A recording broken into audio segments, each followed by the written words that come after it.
I'm so pleased that Susan has been selected to be the recipient of the new Catalyst for Change Award. Her work really embodies the spirit of the award, which honors a community member for their work to end domestic violence. The award was also created with an eye to the future, and children are the future.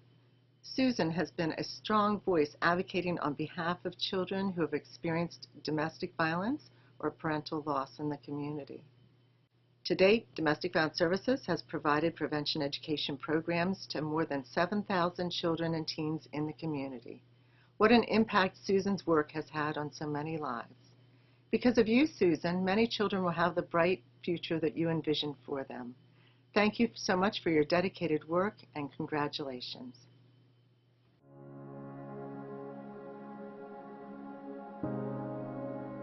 I may talk a lot, which I do, and I may be bigger than life, but one thing I am, I do not like the limelight.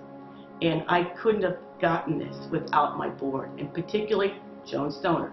Tonight, we have other board members here, Lori Souter, Michelle, Tia, Alyssa. Those members do a great amount that I can't do. And it's unfortunate we can only give one, but they're actually getting this silently. Well, I'm a retired school teacher.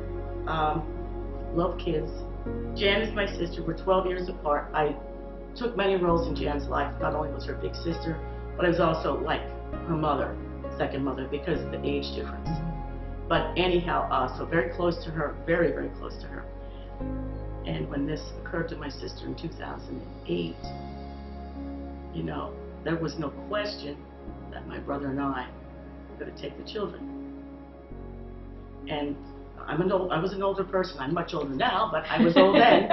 And I thought, okay, I can do this. So they were 6, 9, 12, and 18. And you just saw the look of, I won't say terror, but the look of uncertainty. And I would know that because I taught child development. I was a teacher, and you knew to look for those signs. And it's heartbreaking when you have to, and even today it's hard for me to say this, when you have to tell a child, 9, they lost their mother, and then a week later, you have to tell them the father has been incarcerated. Why is my daddy going to jail? Well, he's being accused of hurting your mother. And to see their eyes get as big as saucers, and they go, what? And then you see them throwing up, and it just breaks your heart. Because you know this is the beginning of a new life that will never go back to what it was before. Well, as the years went on, I thought, okay, it's time for me to decide to do something for others. My friends were affiliated with the women's shelter, and I called Ann Bonnie Glover, and I met. She said, would I speak to the Lancaster paper? And I said, okay. She said, no, I'll be here for you. She said, I know it's going to be difficult to talk about this, but I'll be there. She was right. It was difficult, but she was wonderful.